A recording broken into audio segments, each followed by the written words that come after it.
ಜಮ್ಮು ಕಾಶ್ಮೀರ ಪ್ರವಾಸಕ್ಕೆ ತೆರಳಿದಂತಹ ಕಲಬುರಗಿಯ 8 ಮಂದಿ ಜಮ್ಮು ಕಾಶ್ಮೀರ ಪ್ರವಾಸ ಕೈಗೊಂಡ 8 ಮಂದಿಯೂ ಸೇಫ್ ಆಗಿದ್ದಾರೆ ಅನ್ನೋದು ಗೊತ್ತಾಗ್ತಾ ಇದೆ. ಸುರಕ್ಷಿತ ಸ್ಥಳದಲ್ಲಿ ಇರೋದಾಗಿ ಪ್ರವಾಸಿಗರು ಮಾಹಿತಿಯನ್ನ ಕೊಟ್ಟಿದ್ದಾರೆ. ಕಾಶ್ಮೀರಕ್ಕೆ ತೆರಳಿದ್ದವರಿಂದ ಕುಟುಂಬಸ್ಥರಿಗೆ ಮಾಹಿತಿಯನ್ನ ಕೂಡ ನೀಡಲಾಗಿದೆ. ಯಾರೆಲ್ಲ ಜಮ್ಮು ಕಾಶ್ಮೀರಕ್ಕೆ ಭೇಟಿ ಕೊಡಬೇಕು ಅಂತ ಹೇಳಿ ಹೋಗಿದ್ರು ಅವರೆಲ್ಲರೂ ಇದೀಗ ಅದು ಕೂಡ ನಮ್ಮ ಕನ್ನಡಿಗರು ಇಬ್ಬರು ಸಾವನ್ನಪ್ಪಿದ್ದಾರೆ. ಈಗ ಕಲಬುರಗಿಯವರು ಕೂಡ 8 ಜನ ಕಾಶ್ಮೀರಕ್ಕೆ ತೆರಳಿದ್ರು. ಸೊ ನಾವು ಎಲ್ಲರೂ ಕೂಡ ಸೇಫ್ ಆಗಿದ್ದೀವಿ ಅಂತ ಹೇಳಿ ಇದೀಗ ಮಾಹಿತಿಯನ್ನು ಕೂಡ ಕೊಟ್ಟಿದ್ದಾರೆ ಕುಟುಂಬಸ್ಥರಿಗೆ. ಕಾಶ್ಮೀರ ಉಗ್ರ ದಾಳಿಗೆ ಇಬ್ಬರು ಕನ್ನಡಿಗರು ಸೇರಿ ಒಟ್ಟು 26 ಬಲಿಯಾಗಿರುವಂಥದ್ದು. ಚಡ್ಡಿ ಬಿಚ್ಚಿಸಿ ಪಾಪ ಐಡಿ ಪರಿಶೀಲಿಸಿ ಮುಸ್ಲಿಮರಲ್ಲ ಅಂತ ಹೇಳಿ ಖಾತ್ರಿ ಪಡಿಸ್ಕೊಂಡು ಗುಂಡಿನ ದಾಳಿಯನ್ನ ಮಾಡಲಾಗಿರುವಂಥದ್ದು. ಶಿವಮೊಗ್ಗದ ಮಂಜುನಾಥ್, ಬೆಂಗಳೂರಿನ ಭೂಷಣ್ ಸಾವನ್ನಪ್ಪಿದ್ದಾರೆ. ರಾಣಾ ಗಡಿಪಾರಿಗೆ ಸೇಡನ್ನ ತೀರಿಸ್ಕೊಂಡಿದ್ದೀವಿ ಅಂತ ಹೇಳ್ತಾ ಇದ್ದಾರಂತೆ. ಮೋದಿ ಸೌದಿಗೆ ತೆರಳಿದಾಗ ಈ ರೀತಿಯಾದಂತಹ ಘಟನೆ ಆಗಿದೆ. ಅಮೆರಿಕ ಉಪಾಧ್ಯಕ್ಷ ಭಾರತಕ್ಕೆ ಬಂದಾಗಲೇ ಉಗ್ರರು ಅಟ್ಟಹಾಸವನ್ನ ಮೆರೆದಿದ್ದಾರೆ. 370ನೇ ವಿಧಿ ರದ್ದು. ಪುಲ್ವಾಮಾ ದಾಳಿ ನಂತರ ಕಾಶ್ಮೀರದಲ್ಲಿ ದೊಡ್ಡ ಭಯೋತ್ಪಾದಕ ದಾಳಿ ಇದು. ನೋಡಿ, ನನ್ನ ಪತಿಯನ್ನ ಸಾಯಿಸ್ಬಿಟ್ರಿ, ನನ್ನನ್ನು ಕೂಡ ಸಾಯಿಸ್ಬಿಡಿ ಅಂತ ಹೇಳಿದಾಗ ಆಕೆಗೆ ಹೇಳ್ತಾರಂತೆ, ಮೋದಿಗೋಗಿ ಹೇಳು ಅಂತ ಹೇಳಿ. ಮೋದಿಗೋಗಿ ಏನು ಹೇಳೋದೇನು ಬೇಕಾಗಿಲ್ಲ. ಈಗಾಗಲೇ ಮೋದಿ ಅವ್ರಿಗೂ ಕೂಡ ಸುದ್ದಿ ತಲುಪಿರುವಂಥದ್ದು. ಇದಕ್ಕೆ ಪ್ರತಿ ದಾಳಿ ತಗೊಳ್ಳದೆ ಬಿಡುವಂತಹ ಮಾತೇ ಇಲ್ಲ,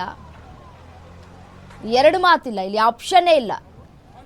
ಸಿಗಬೇಕು ನಮ್ಮ ಭಾರತದವರ ಮಿಲಿಟರಿ ಕೈಗೆ, ನಮ್ಮ ಸೈನಿಕರ ಕೈಗೆ ಸಿಕ್ಕಿದ್ರೆ ತುಂಡು ತುಂಡಾಗಿ ಕತ್ತರಿಸ್ಬಿಡ್ತಾರೆ.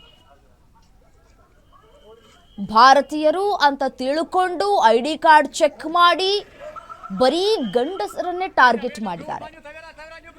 ಹೆಣ್ಮಕ್ಳು ಮತ್ತೆ ಮಕ್ಕಳನ್ನ ಬಿಟ್ಟಿದ್ದಾರೆ. ಹೋಗಿ ಹೇಳಿ, ನೀವು ನಿಮ್ಮ ಭಾರತಕ್ಕೆ ಹೋಗಿ ಹೇಳಿ. ಅಲ್ಲಿನ ಪರಿಸ್ಥಿತಿಯನ್ನ ಕೂಡ ವಿವರಿಸ್ತಾ ಇದ್ದಾರೆ.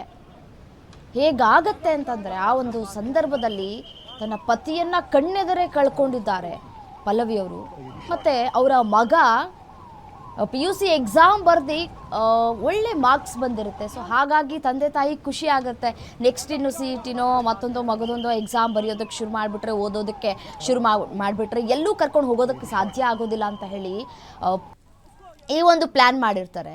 ಈ ಪ್ಲ್ಯಾನಿಂದ ನಮ್ಮ ತಂದೆನೇ ಕಳ್ಕೊಳ್ತೀನಿ ಅಂತ ಹೇಳಿ ಪಾಪ ಮಗನಿಗೂ ಕೂಡ ಗೊತ್ತಿರಲಿಕ್ಕಿಲ್ಲ. ಸೊ ಮಗನ ಮುಂದೆ, ತಾಯಿಯ ಮುಂದೆ ಈ ರೀತಿಯಾಗಿ ಮಂಜುನಾಥ್ ಅವರು ಸಾವನ್ನಪ್ತಾರೆ ಅಂತ ಕೂಡ ಅವರು ಕೂಡ ಅಂದ್ಕೊಂಡಿರಲಿಲ್ಲ. ಅವರ ಲಾಸ್ಟ್ ವಿಡಿಯೋವನ್ನು ಕೂಡ ನಾವು ಗಮನಿಸಿದ್ವಿ. ನಿಜಕ್ಕೂ ಬೇಸರ ಆಗತ್ತೆ.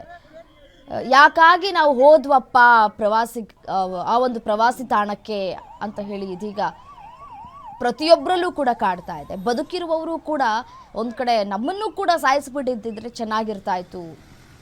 ಹೇಗೆ ಆಯಿತು ಆ ಒಂದು ಘಟನೆ, ಆ ಸ್ಥಳದಲ್ಲಿ ಯಾವ ರೀತಿಯಾದಂತಹ ದಾಳಿ ಆಯಿತು ಅಂತ ಹೇಳಿ ವಿಡಿಯೋ ಮೂಲಕ ಹಂಚಿಕೊಂಡಿದ್ದಾರೆ. ಆ ಒಂದು ದುಃಖದ ಸಂದರ್ಭದಲ್ಲಿಯೂ ಕೂಡ ವಿಡಿಯೋ ಮಾಡಿ ಮಾಹಿತಿಯನ್ನು ಕೂಡ ಕೊಟ್ಟಿದ್ದಾರೆ.